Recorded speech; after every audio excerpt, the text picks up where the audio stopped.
Hi Jack, this is Lexi with Wix Customer Care. I'm just going to go over one of the solutions that I came up with for the concern we had discussed earlier. One thing I do want to point out, if you look here, this is just a copy of your site. Any changes or anything I've done here do not actually affect your live site. So the first solution that I have here was still using a section grid, but breaking it up a little bit more. I applied a page background here, and then the different cells have their own backgrounds, and then you can give them corners. I know we had talked about that before, that you wanted to have that corner look, so I was able to apply that. Then I have the different text, and then we also have our map here. So I'm going to kind of show you what I did to recreate this. So we've got this here, and what I ended up doing is I came down to layout tools and in section grids, and I actually saw this one, and that's what gave me the idea for this particular setup. So I'm just going to put this here, and it is going to replace that section. So I just want to double check. If I click on this page, we do have this as a page background.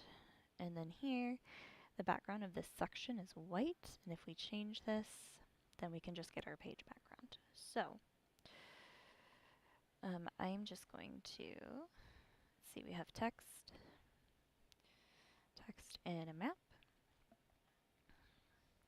One thing I did want to show you that will make this easier, because it looks like these are typically white for their typography. If we look at, we have our heading 5, heading 6. Let's do our paragraph 1. Come here, we have Avener Light, we have this, and then, oh, it looks like you changed some of the site colors already. So if you wanted to make this process a little faster, you can update this to the new color, and then you can also have the option to scale text, so that way it will grow or shrink across breakpoints. So let's add, I'm just going to do a title here, and we're going to make that white.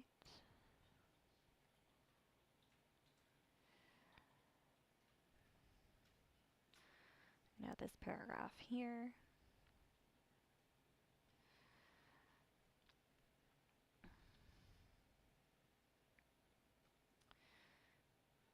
Just going to stretch this out. Obviously you can resize this. I'll go with the 35, something like that. And so something I do want to point out over here is you can actually set a maximum and minimum size for these fonts. So let's say we don't want this font to be smaller than 18 pixels. So whenever we get to a certain point, it's not going to ever get smaller than this. So that is scaling. I'm actually just going to take that back down to 8, or sorry, to, let's say 16. And this is just where the body of the text would go, similar here. And then last,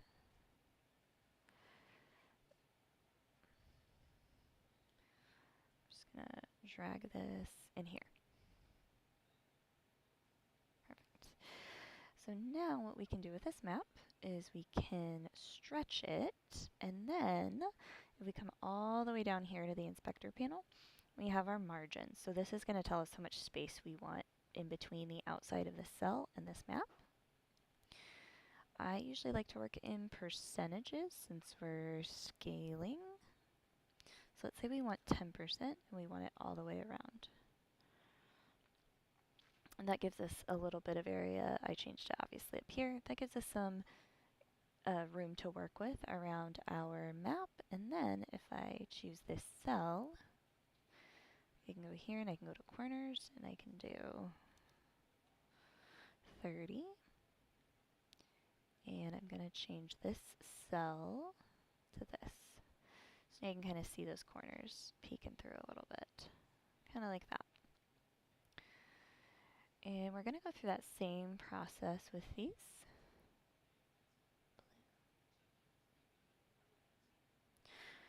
I'm just changing the corners to all different sizes just so you can kind of see the different ones that we do have available, or just what they might look like, not what we have available. Corners, and let's just do 75 for fun. So now we have this all created here. You can kind of center this, and the nice thing is that each of these is going to respond within their own cell box, and you'll notice, and so that way they're a little bit easier to control, and we're going to work more so with the actual cells. So now, if we go to our tablet mode, we can see here, this is still keeping a 10% margin. This is keeping, I think I have a 3% or a 5%. And then we can see here, this text is,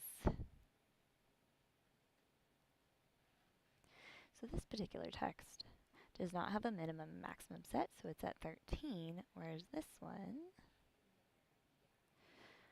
is at 21 and it has a minimum of 18.